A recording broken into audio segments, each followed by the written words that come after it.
And the first question comes from Abdul Salam Asopia Sahib from Ghana. Jazakumullah, thank you for your question. And he writes this: I humbly wish to be enlightened about the Islamic doctrine on destiny. Does Allah's preordain man's destiny, or some factors, or do some factors rather, come to play to determine one's destiny? Destiny, where does it lead? Azhar Hanif Sahib. It's an excellent question, and I'm glad we have a chance to take this on, because, and I've heard this question quite often in the field as a missionary. Muslims, also non-Muslims, they ask this question, because as you read the Quran and you read the traditions, it appears as if everything has been prejudged, predetermined, right from the womb of a man who's born. That you hear a statement that God knows where that child in the womb is heading, whether to heaven or hell. God has therefore determined the course, it appears from this, even before this child has entered the light of the day. And so it confuses people. Does it mean that no matter what I do in this life, I'm already have been judged by God and determined in my life before it even unfolds? So I'm more, again, like a robot, a puppet, something which God is just manipulating each and every step, and it confuses people. Yes. The other part of it is that God in the Holy Quran himself making many statements where he says that he has the qadr over every single thing, and that he says that Inna Allaha ala kulli shayin qadir, that Allah has power and control on every single thing. So extending even beyond man, the world we live in must be controlled and determined by God. And to an extent it's true, is it not? That God is the most powerful being, he controls this world, but where does this power and control fit into faith? If we are no more than a determination of God's decision which way we're going, then life has no meaning. What's the point of even living? What's the point of playing this out? What's the point of God himself having a creation where it seems just to be more than a chess game, a pastime, where he has figured it all out already and put it on the automatic control, and it begins to pursue a course.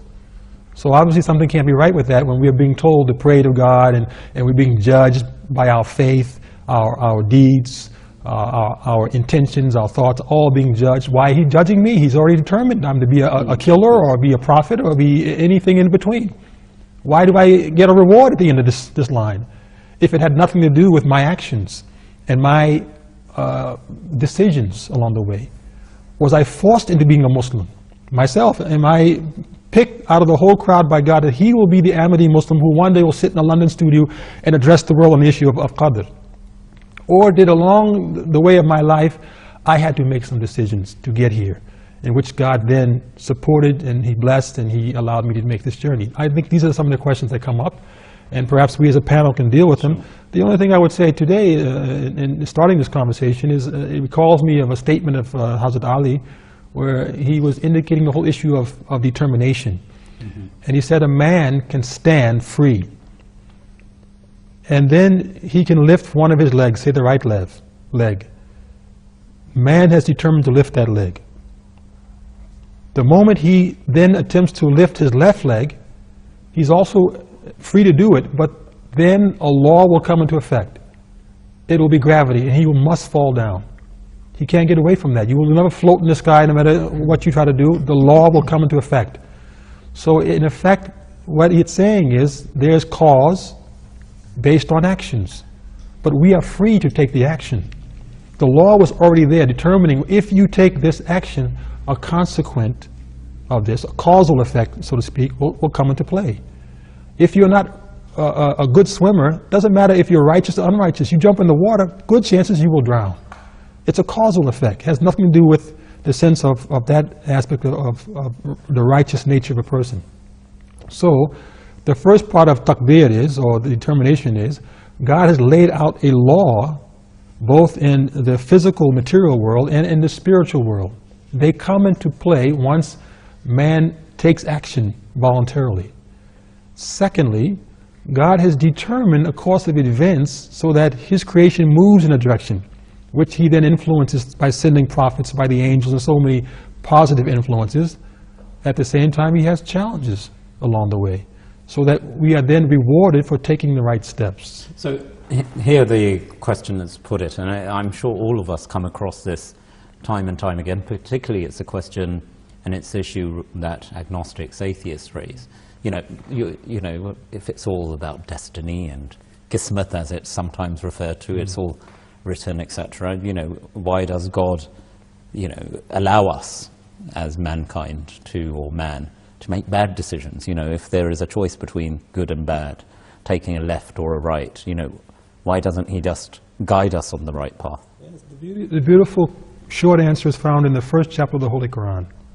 That chapter is called Quran for a good reason, the mother of the book, the source of whatever you're going to read after it, because it lays down in 7 short verses everything man needs to know to get to heaven, so to speak.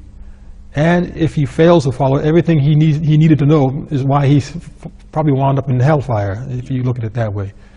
In the chapter, it gives us a prayer, but in that prayer is the whole issue of taqdeer, of determination. God is saying that we recite, Iyaka na'budu, oh God, we worship you. And as soon as we recite that, the next verse is, Wa iyaka nasta'in, that we seek your help. We want to do something. This is our will. This is our wish. This is our choice. But we know we are also in a world where there's so many factors beyond our control. We need your help for that, to achieve the choice we've made. Therein lies the issue of why has God given us the choice? He had to leave us free. Otherwise, we would be no more than a perfect servant that doesn't deserve the reward, because he cannot rebel, he cannot go against the wishes of the master. It just does it blindly.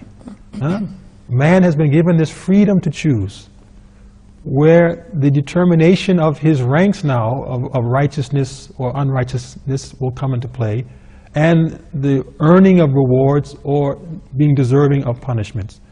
That is what the whole issue of this world is about, is nothing more than a trial for all of us to go through it and to achieve some measure of this nearness to God in the process. That's the beauty of faith. So one who may not have faith may say, well, I don't wish to play the game. But you know what? He's also determining his course in doing that. He made a choice, but God will not stop him from doing it. For if he does, the moment God intervenes and says, no, I will force you to believe in me, there can be no progress of that person morally and spiritually. He right then stagnates, because the issue is taken out of his control and therefore should not be rewarded or not should be punished if he has adopted this course. So that's part of the beginning of the equation, but not the full picture, of course. I mean, this is a very deep issue. Of course, it's a deep question. We've got Abdul Salam Sahib, many questions, but please do comment on this. And I mean, summing up quite nicely there, so that's why faith matters, because decisions have to be taken and one is led by one's faith.